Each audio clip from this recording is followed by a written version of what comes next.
atenção, pois a pré-venda de Princesa da Estrada 4 começou. A pré-venda já está disponível na Amazon e outras livrarias parceiras com brindes exclusivos. E todo mundo que garantir o livro na pré-venda leva 2 brindes pra casa. Mas atenção, pra garantir o livro com brinde tem que garantir na Amazon ou em outra livraria parceira. E todas elas estarão com os links aqui na descrição e também no comentário fixado. Então fica de olho lá pra você garantir em uma loja oficial. E o nosso primeiro brinde é o pôster colecionável que vem tendo desde a primeira pré-venda e já virou tradição. Essa arte muito linda combinando aqui com a capa do livro e é em tamanho A3, que é aquele pôster grandão. E o nosso segundo brinde é um item que veio diretamente de Florentia. É o próprio cartaz da coroação da Princesa Mora. Sei o quanto que esse momento foi aguardado por vocês, pelos florentianos, então com toda certeza vocês tinham que ter esse item na casa de vocês e esse é o nosso segundo brinde muito lindo. E ele é em tamanho A4. A gente fez muitos brindes dessa vez pra tentar ter disponível pra todos os fãs, mas vocês sempre surpreendem. Então se você tá vendo esse vídeo e ainda tem brindes, já aproveita pra reservar o seu Princesa da Estrada 4 com esses 2 brindes lindos, que depois que esgotar não vai ter reposição, então aproveita. E a gente sempre se supera em cada nova capa e olha só essa, gente. A gente se superou novamente, já é minha favorita aqui de toda a saga. Tá muito icônico. Temos aqui o Scorpio todo icônico de príncipe agora, porque agora ele é reconhecido por Florentia como príncipe. Depois que todo o reino descobriu que a Rainha Noturna, o Florente Viajante e a Perséfone são os filhos da Gran Rainha Edwina, que tinha mentido esse tempo todo que não tinha filhos. Então ele está aqui chiquíssimo, ó, de príncipe Scorpio. Já a Mora tá toda icônica, muito linda, prontíssima aqui pra sua coroação. Agora que todo o reino conhece o rosto dela, ela tem passado por um rigoroso treinamento de princesa, que tá sendo um grande caos. E claro, a Olivia, a mais fabulosa de todas. Isso porque nesse livro a Mora e a Olivia vão partir numa aventura pra procurar pelo pai das duas. E vai ser um grande caos essa aventura. Então calma, deixa eu te contar aqui a história de Princesa da Estrada 4. Mas antes você deve estar se perguntando que lugar diferente é esse que eu tô, né? E sim, aqui é o nosso novo estúdio, só que tô aqui no cantinho improvisado, porque ele ainda não tá pronto, né? Vai ter estante aqui, vai ter decoração daquele jeitinho que vocês sabem que eu amo, vai ter quadro. Então atualmente temos só parede e papel de parede, então tô aqui improvisando pra eu gravar esse vídeo. Mas calma que logo a gente vai ter vlog aqui do nosso estúdio finalizado. Mas voltando, Princesa da Estrada 4. Agora que a terrível Gran Rainha Edwina foi derrotada e transformada em Sapa para todo sempre, as coisas do castelo estão mais agitadas do que nunca. Como vocês sabem, depois da derrota da Edwina, todos no reino acolheram a Rainha Noturna, o Florente Viajante e a Perséfone como realeza de Florente. A Stena até tentou devolver o trono para eles, mas eles rejeitaram. Mas por outro lado, os trigêmeos passaram a morar no castelo. E não apenas ele, porque o Scorpio também tá morando por lá agora. E isso tá sendo uma bagunça. Porque depois que o Scorpio descobriu que a sua querida amiga florentina é a terrível Princesa Mora que ele tanto odiava, ele não tá aguentando ver a menina na frente dele. Mas a boa notícia é que o Florente Viajante e a Olivia vão fazer de tudo pra esses dois fazerem as pazes. Então vamos torcer aqui pra isso dar certo. E segura outro grande caos. Agora que o reino conhece o rosto da Princesa Mora e sabem quem a princesa é, a coroação dela finalmente vai acontecer. Com direito a uma baita celebração no reino, onde ela finalmente será anunciada como a futura rainha de Florentia. Na tradição de Florentia, quando a primogênita da realeza faz 10 anos, ela é coroada na frente de todo mundo e anunciada como a futura rainha do reino. E logo em seguida ela começa um rigoroso treinamento até os seus 18 anos para ser uma grande rainha de Florentia. Só que como você sabe, a identidade da Mora era um mistério, ela ficou escondida até então e nunca teve essa celebração, ela nem foi coroada. Só que isso agora está prestes a mudar e a coroação dela já tá marcadinha, como vocês viram no cartaz.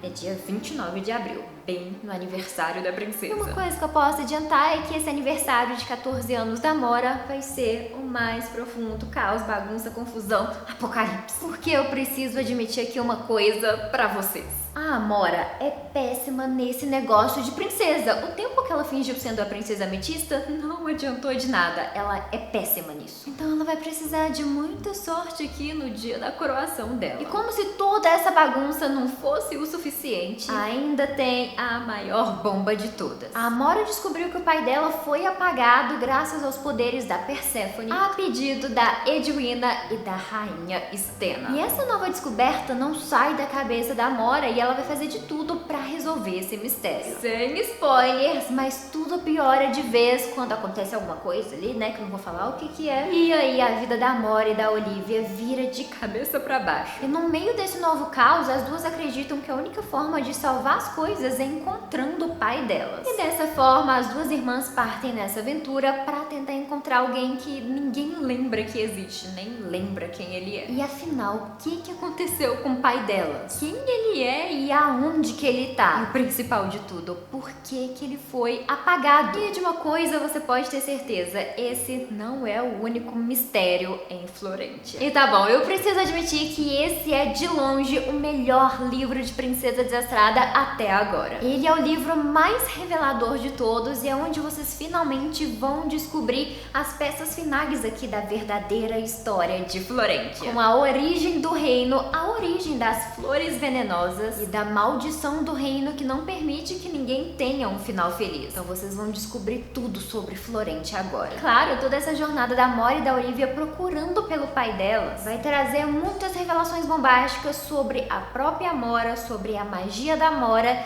e também sobre a própria Olivia e a magia que ela carrega dentro de si. Porque sim, tem coisas que as duas nem imaginam sobre si mesmas. Digamos aqui que a divônica Olivia carrega um poder dentro de si que ela nem faz ideia que isso existe. E Maid vai ter a Morphle nesse livro. Sério, gente, a cada 10 perguntas que eu recebo, 100 perguntas é sobre a Morphle. Então deixa eu responder aqui, né, a pergunta que não quer calar. Porque assim, eu preciso admitir que teremos sim cenas muito, muito fofas. Então já prepara o coração, já prepara o surto que temos, sim, fofura nesse livro. E caos também.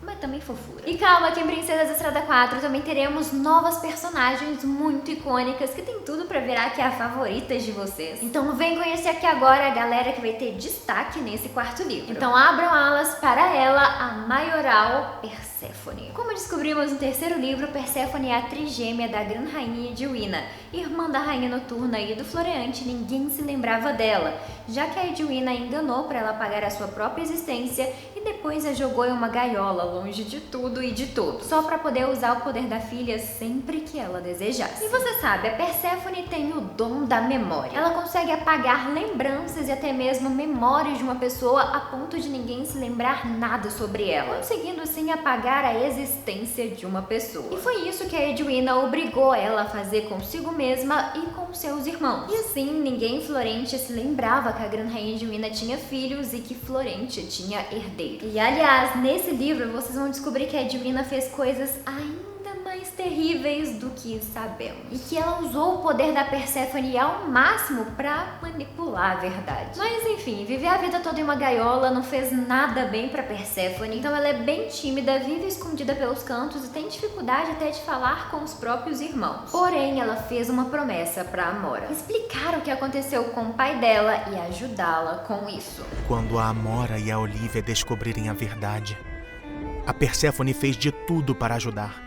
Ela fez de tudo para ajudar. Gente, que voz estranha é essa? Enfim, eu não tenho tempo pra isso, que eu tenho que continuar aqui apresentando pra vocês os personagens desse quarto livro. Mas que isso foi estranho, foi estranho. Aqui em Princesa Desastrada 4, a Amora e a Olivia vão se aventurar em Lunária, a região das bruxas, e vai conhecer duas bruxas muito icônicas no meio do caminho. Então abram alas para a Mizelda, a bruxa mais velha de toda a Florêntia, com mais de 300 anos. Tá, a gente precisa admitir que bruxas não têm uma fama muito boa em Florêntia e em nenhum reino. Elas sempre estão por trás de maçãs envenenadas, torres altas, maldições, mas a Mizelda não poderia ser mais diferente disso. Isso porque ela é dona da estalagem Mistérios Místicos da Mizelda. Só que você sabe, Florêntia não recebe viajantes, essa estalagem tinha tudo pra ser inútil, só que ela não é. Isso porque a Mizelda usa o seu espaço pra acolher crianças órfãs e perdidas pelo reino, oferecendo um teto, comida e aconchego. Eu sei que parece suspeito, porque onde já se viu uma bruxa fazendo tanta coisa boa, mas eu preciso admitir que eu confio na Mizelda. Inclusive, quando a Rainha Stena e a Rainha Noturna eram órfãs perdidas pelo reino,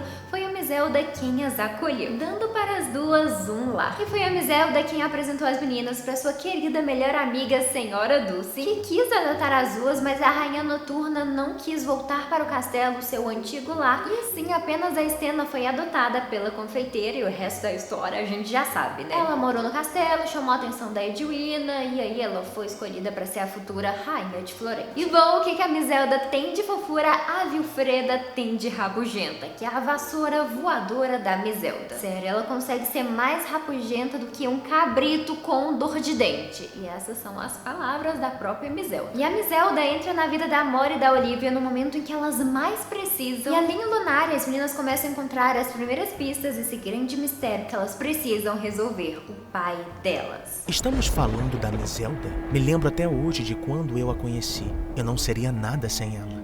E ela está com as meninas? Isso será bem revelador de fato. Tá, isso tá começando a ficar bem interessante. Será que essa voz é a voz do pai da Amora e da Olivia?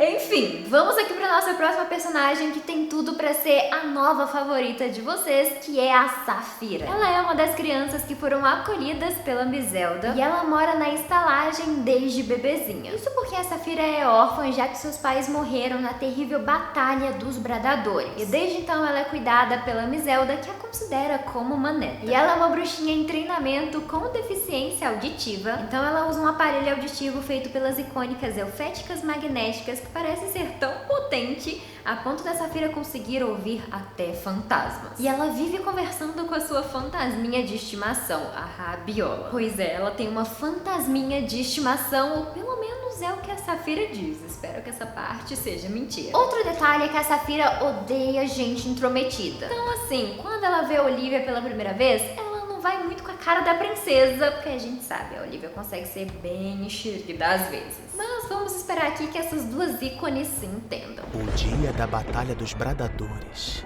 Eu estava lá. Nós tentamos de tudo. O reino nunca pode descobrir a verdade sobre aquele dia. Espera, que verdade é essa sobre a Batalha dos Bradadores? As coisas estão começando a ficar bem chocantes aqui. Vamos continuar aqui o nosso vídeo, que a gente ainda tem muito papo pela frente, porque não é todo dia que a gente conhece a realeza de Florente. Porque uma coisa muito legal que vocês vão conhecer aqui em Princesa Estrada 4 é mais sobre o reino de Florente e como que o reino funciona. Pra quem não viu, tem um vídeo aqui no canal chamado Tudo sobre Florente, onde eu conto tudo sobre o reino, onde vocês viram que o reino é dividido por regiões e cada região é a região de uma criatura mágica. Então temos Ninféia, que é a região das sereias, Lunária, que é a região das bruxas, Passionária, que é a cidade das fadas, Lantana, que é onde os elfos vivem, e por aí vai. E cada uma dessas regiões tem um governante que faz parte desse povo. Então a governante das sereias é uma sereia, a governante das fadas é uma fada, o governante dos elfos é um elfo. Pra eles entenderem melhor essa região, melhor esse povo, e conseguir comunicar para a rainha Stena o que aquela região tá precisando. Então nós temos a rainha Stena, que é a soberana de Florente, é ela que governa tudo, mas também cada região tem o seu governante que governa ali a sua região e seu povo da maneira que ele achar mais necessário, vendo de perto o que cada criatura mágica tá precisando. Então, agora que a Amora tá fazendo o seu treinamento para ser a futura rainha disso tudo, ela vai começar a conhecer essa galera importante, que poderão ser aliados ou inimigos que ela vai carregar por todo o seu reinado. Então abram alas para o nosso futuro governante dos elfos, o Lorde Core. Tá, eu sei, por essa você não esperava. Você já conhecia o Core, o novo melhor amigo do Scorpio que apareceu no Caderno de Maldades do Scorpio 2, que tem a icônica e debochada Caramela, mas o que você não sabia é que ele é realmente super importante em Florentia. E sim, ele será o futuro governante dos elfos, regendo ali a região de Lantana. E ele é um dos filhos gêmeos do governante Corvus, que é o atual governante dos elfos. E no momento o Core está passando por um treinamento para ser um governante tão justo quanto seu pai, e é bem aí que a Amora o conhece. Depois que a coroação acontece, o castelo fica super agitado, com governantes de diferentes regiões de Florentia vindo fazer visitas e reuniões. E é no meio dessas obrigações reais que a Amora conhece o Core. Mas claro, o Core não vai para o castelo sozinho. Pois sim, abram alas para ele, o mais esperado ou não, Lorde Caspian. Porque sim, a Amora vai conhecer o Lorde Caspian adolescente. Pra quem não lembra, a Amora tinha descoberto no terceiro livro que o Lorde Caspian é o marido dela no futuro. Como o Core nasceu primeiro, ele que será coroado como governante governante dos elfos, mas o Caspian adora se gabar de o quanto que ele é rico e super importante em Florentia. Spoiler, ninguém se importa, muito menos a Amora. O problema é que o garoto se encanta à primeira vista a Amora e não deixa a menina em paz. Então você já pode imaginar o caos que isso vai ser. Já prevejo aqui ciúmes da parte de um certo alguém. Estamos falando do Escórpio de Abrotic, não é? Que garoto poderoso ele é. Ele carrega consigo coisas que sequer imagina. Eu seria o único que poderia ajudá-lo. Tá, gente, essa voz tá muito fofoqueira, porque sim, eu não queria admitir isso, mas realmente esse livro vai mostrar que o Escórpio tem mais coisas dentro dele do que ele imagina. Já contei muita coisa, essa bomba do Escórpio também é mais do que eu podia falar, então vamos parando por aqui. Mas calma, Made, quantas páginas vai ter Princesa de Estrada 4? Tá, isso eu posso contar, porque esse livro ficou com 336 páginas. E é atualmente o maior livro de todos da saga de Princesa de Estrada. Então vem aí um livro bem grande, bem divertido, bombástico, cheio de revelações pra vocês se divertirem muito. E surtarem muito também. E lembrando que o livro já está à venda com brindes exclusivos nas lojas parceiras, todas elas, o link tá aqui debaixo na descrição e no comentário fixado. Então aproveita que os brindes são limitados, quando esgotar não vai ter reposição. Então se você tá vendo esse vídeo e ainda tem brindes disponíveis, aproveita para já garantir o seu. A gente tem várias lojas parceiras, então você pode olhar, avaliar onde que entrega mais rápido para sua região, aonde tem o frete mais barato também. Então tem várias opções e todas elas estão aqui debaixo. E é isso, galera, muito obrigada por acompanharem mais um lançamento, por surtarem aqui com mais um livro. Prometo que ele vai corresponder muito às expectativas de vocês. Toda vez que eu leio e releio o livro, eu fico surtando, assim, igual uma fã mesmo. Então eu tenho certeza que vocês vão amar esse livro também. E logo, logo estou de volta aqui no canal bonitinho com o nosso estúdio 100% pronto e gravando muito pra vocês. Então, beijo grande e tchau!